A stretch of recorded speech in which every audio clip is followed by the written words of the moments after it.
સુરતના વરાછા ઝોન એમાં સરદાર પટેલ સ્પોર્ટ્સ કોમ્પ્લેક્સને લઈને આમ આદમી પાર્ટી દ્વારા શાસક પક્ષ ઉપર આકરા પ્રહાર કરવામાં આવ્યા છે। સુરત મહાનગરપાલિકાએ પબ્લિક પ્રાઇવેટ પાર્ટનરશિપના ધોરણે ઘણા પ્રોજેક્ટ આપ્યા છે, ત્યારે એમપી ફિટનેસ ક્લબ નામના ઇજારદારને વરાછામાં આવેલું સરદાર પટેલ સ્પોર્ટ્સ કોમ્પ્લેક્સ આપ્યું છે। આ સ્પોર્ટ્સ કોમ્પ્લેક્સનું મિલકત વેરો અને પાણી બિલની 1 કરોડ કરતાં વધુ રકમ લાંબા સમયથી ઇજારદારે ભરપાઈ કરી નથી। આ કારણસર સુરત પાલિકાએ પાણીનું કનેક્શન કાપી નાખ્યું હતું, જેથી ઇજારદાર જીમની બધી જ મશીનરી અને પોતાનો સામાન ભરી રફુચક્કર થઈ ગયો છે, જેથી આપ દ્વારા અંગે શાસક પક્ષ ભાજપ ઉપર પ્રહાર કરતા મળતિયાઓને મેજબાની કરાવાતી હોવાના આક્ષેપ કર્યા છે। સહયોગીયાએ વધુમાં આક્ષેપ સાથે કહ્યું છે કે ભાજપના શાસકોની મહેરબાનીને કારણે આજે આ એસએમસીને અને કેટલાય મેમ્બરોને ચૂનો લાગ્યો છે। ભાજપનો આ વધુ એક મળતિયો ઇજારદાર રફોચક્કર થઈ ગયો છે। ઇજારદારે નોટિસ પણ લગાવી છે કે અમારી સાથે અન્યાય થયો હોવાથી અમે આ પગલું ભર્યું છે। સાથે જ તમામ મેમ્બરને તેમની ફી પરત ચૂકવી દેવામાં આવશે। જો કે હજુ સુધી કોઈને 1 રૂપિયો પણ પરત ન મળ્યો હોવાના આક્ષેપ પણ લગાવવામાં આવી રહ્યા છે। નમસ્કાર મિત્રો, હું વિપુલ સુહાગિયા, કોર્પોરેટર સુરત મહાનગરપાલિકા, આમ આદમી પાર્ટી। મિત્રો, સુરત મહાનગરપાલિકા દ્વારા સુરત શહેરમાં વિવિધ જગ્યાએ સ્પોર્ટ કોમ્પ્લેક્સ બનાવવામાં આવેલા છે અને આ સ્પોર્ટ કોમ્પ્લેક્સ પ્રાઇવેટ ઇજારદારોને પીપીપી ધોરણે ચલાવવા માટે આપવામાં આવેલા છે। આવું જ એક sport complex Sardar Patel sport complex Bombay market પાસે આવેલું છે અને જે આજથી 5 વર્ષ પહેલાં એમપી ફિટનેસ ક્લબ નામના ઇજારદારને ચલાવવા માટે આપવામાં આવેલું। આજે 2 મહિના જેટલો સમયગાળો એના કોન્ટ્રાક્ટમાં બાકી હોય અને આ ઇજારદાર કોમ્પ્લેક્સને તાળા મારીને રફુચક્કર થઈ ગયેલ જણાઈ આવેલ છે।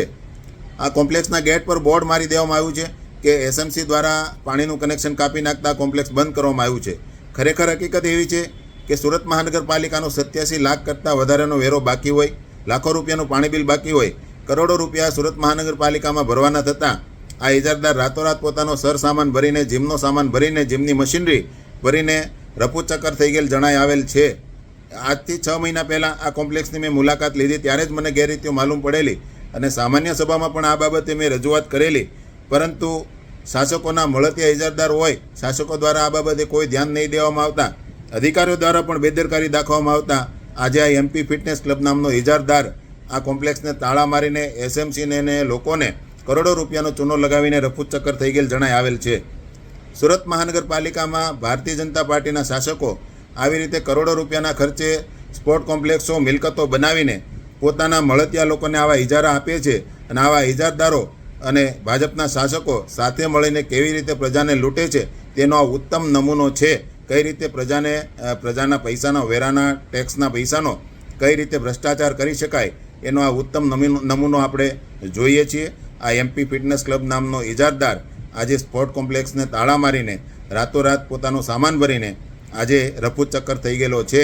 આ ભારતીય જનતા પાર્ટી અને પોતાના મળતિયા લોકો કઈ રીતે મળીને પ્રજાને લૂંટે છે તેનું ઉત્તમ ઉદાહરણ। સુરતના સરથાણામાં ગેસ રિફિલિંગ કૌભાંડ પકડાયું છે, જેમાં અલગ અલગ 50 બોટલ પકડાઈ છે અને સાથે જ એક આરોપીની ધરપકડ કરી લેવામાં આવી છે।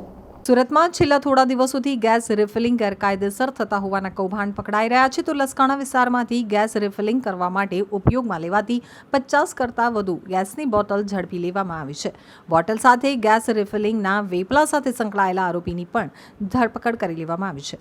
લસકાણા વિસ્તારમાં પારસ ગુર્જર નામનો વ્યક્તિ ગેસ રિફિલિંગનું કામ કરી ઘરે બેસીને કરતો હતો, તો ગેરકાયદેસર રીતે થતી આ કામગીરી અંગે પોલીસને જાણ કરવામાં આવી હતી, જેથી પોલીસે મળેલી બાતમીના આધારે રેડ કરી હતી, જેમાંથી અલગ અલગ કંપનીની ગેસની બોટલ કબજે કરવામાં આવી હતી। સાથે જ પારસ ગુર્જરને ઝડપી લઈ કાર્યવાહી હાથ ધરવામાં આવી છે।